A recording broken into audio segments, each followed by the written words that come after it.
नमस्कार। Headlines today में आपका स्वागत है। आइए जानते हैं क्या हैं आज की मुख्य खबरें। बीजेपी बिहार विधानसभा चुनाव के लिए आज कर सकती है उम्मीदवारों की घोषणा। बिहार विधानसभा चुनाव से पहले रविवार को दिल्ली में बीजेपी की केंद्रीय चुनाव समिति की बैठक हुई, जिसमें उम्मीदवारों के नामों को लेकर चर्चा हुई। बीजेपी अध्यक्ष जेपी नड्डा ने कहा कि जल्द ही पार्टी उम्मीदवारों की सूची जारी कर सकती है।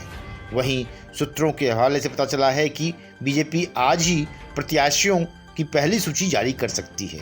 बैठक में प्रधानमंत्री नरेंद्र मोदी और गृह मंत्री अमित शाह भी कल मौजूद रहे। उधर बीजेपी की इस बैठक से कुछ देर पहले ही लोजपा की केंद्रीय संसदीय बोर्ड की बैठक में यह फैसला लिया गया कि पार्टी बिहार चुनाव में एनडीए के तहत चुनाव नहीं लड़ेगी। बिहार चुनाव को लेकर कांग्रेस केंद्रीय चुनाव समिति की बैठक आज। बिहार विधानसभा चुनाव के मद्देनजर कांग्रेस आज केंद्रीय चुनाव समिति की बैठक करेगी। कांग्रेस की इस बैठक में पहले चरण के उम्मीदवारों के नाम पर मुहर लग सकती है।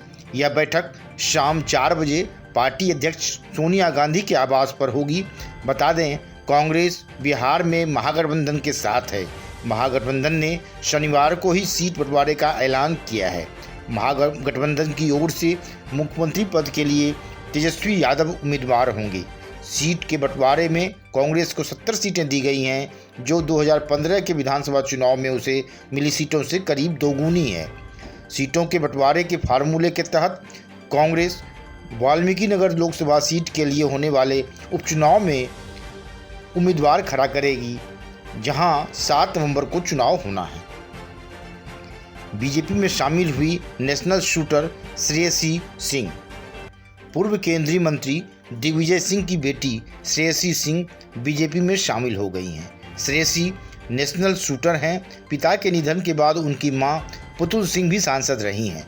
उन्होंने दिल्ली में भूपेंद्र यादव की मौजूदगी में बीजेपी की सदस्यता ली। चर्चा है कि बीजेपी श्रेयसी सिंह को इस बार बिहार विधानसभा चुनाव के रण में भी उतार सकती है। काफ़ी दिनों से श्रेयसी सिंह के राजनीति में कदम रखने की चर्चा थी। पहले कयास लगाए जा रहे थे कि वह आरजेडी में शामिल होंगी, लेकिन अब साफ हो गया है कि वह अपनी राजनीतिक पारी की शुरुआत बीजेपी के साथ कर रही हैं। श्रेयसी नेशनल शूटर हैं। 2018 के राष्ट्रमंडल खेलों में वह स्वर्ण पदक जीती थी। इससे पहले ग्लासगो में हुए 2014 राष्ट्रमंडल खेलों में निशानेबाजी की डबल ट्रैप स्पर्धा में रजत पदक जीता था उसने। पिछले 24 घंटे में कोरोना के मिले 74,426 मरीज। देश में पिछले 24 घंटे में कोरोना के 74,000 नए मरीज मिले हैं। अब देश में कोरोना मरीजों की संख्या 66,22,136 हो गई है।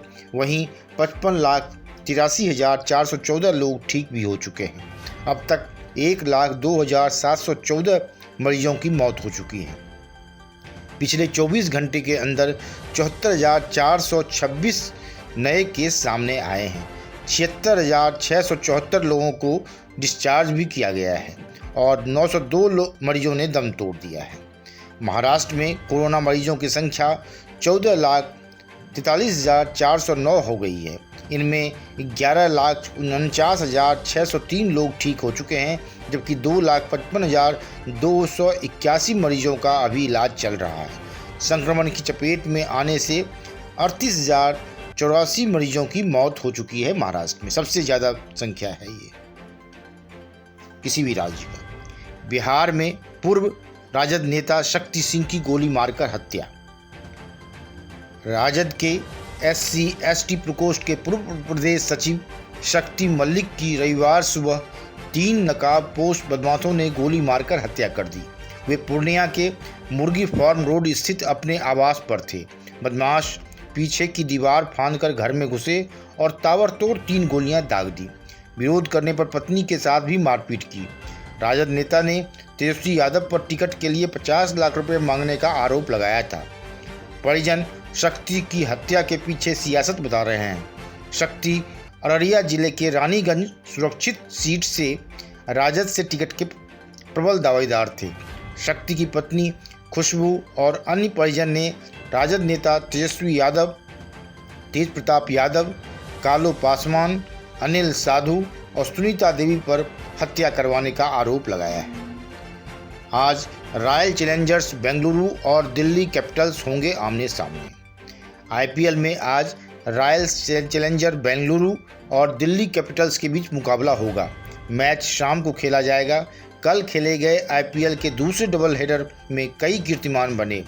पहले मैच में शारजाह के छोटे मैदान में मुंबई इंडियंस ने सनराइजर्स हैदराबाद को सीजन का सबसे छोटा 209 रन का टारगेट दिया। इसके बाद भी हैदराबाद टारगेट के आसपास भी नहीं पहुंच सकी। दूसरे मैच में चेन्नई ने किंग्स 11 पंजाब को एक तरफा मुकाबले में 10 विकेट से हरा दिया। पंजाब ने 178 रन बनाए थे। जवाब में चेन्नई सुपर किंग्स ने एक भी विकेट गंवाए बिना 17.4 ओवर में लक्ष्य हासिल कर लिया।